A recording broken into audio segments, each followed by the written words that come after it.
বিএনপির ভারপ্রাপ্ত চেয়ারম্যান তারেক রহমানের পক্ষে ভোলার চরফ্যাশন ও মনপুরার শারদীয় দুর্গাপূজা মণ্ডপ পরিদর্শন এবং আর্থিক অনুদান প্রদান করা হয়েছে।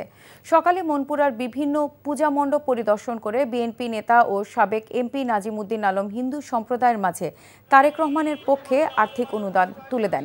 এ সময় তিনি বলেন, বিএনপির ৩১ দফায় সকল ধর্মের প্রতি সর্বোচ্চ সম্মান দেখানোর কথা বলা আছে। এছাড়া চরফ্যাশন পূজা মণ্ডপগুলোতে একইভাবে অনুদান প্রদান করেন। এদিকে বিএনপির ভারপ্রাপ্ত চেয়ারম্যান তারেক রহমানকে পক্ষ থেকে মোংলায় বিধবা ও হতদরিদ্র নারী পুরুষের মাঝে খাদ্য সামগ্রী এবং নগদ অর্থ বিতরণ করা হয়েছে। উপজেলা পরিষদ মিলনায়তনে এসব বিতরণ করেন বিএনপির কেন্দ্রীয় কমিটির গবেষণা বিষয়ক সম্পাদক কৃষিবিদ শামীমুর রহমান শামীম। এ সময় ২০০ নারী পুরুষের হাতে তারেক রহমানের পক্ষ থেকে খাদ্য সামগ্রী ও নগদ অর্থ তুলে দেন তিনি। বান্ডেল থাকলে প্রতি সেনমানিতে টাকা বাঁচবে। বিকাশ সেনমানি বান্ডেল কিনে জিতুন প্রতি লেনদেনে। ওটা তো ওরা আসলেই জানতে পারবো, তাই না? শোনো, টাকা তো চাইছে,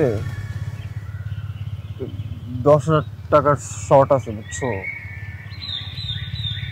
ধন্যবাদ। কত টাকা শর্ট পড়ছে সেটা বল। 10,000 টাকাই শর্ট আছে। আচ্ছা, সেটা মাথা ছুঁয়ে বলো।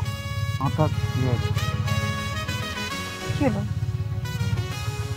চুপ করে আসছো কেন?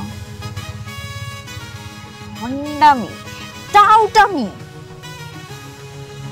জায়গা পাও না তুমি? তুমি কি জীবনে ভালো হবে না? শোনো, ভন্ড আর টাউট বলবো না, আমার ইগোতে লাগে।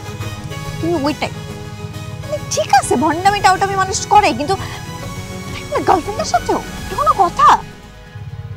দেখো মিমি, আমি আগের থেকে অনেক লক্ষ্য হয়ে গেছি, ভালো হয়ে গেছি। পুরোপুরি হইতে পারি নাই, অর্ধেক ভালো তো 50% ভালো হয়ে গেছে।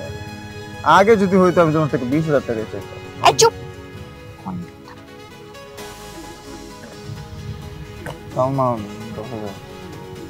ঠিকভাবে বলো, কত টাকা শর্ট পড়ছে?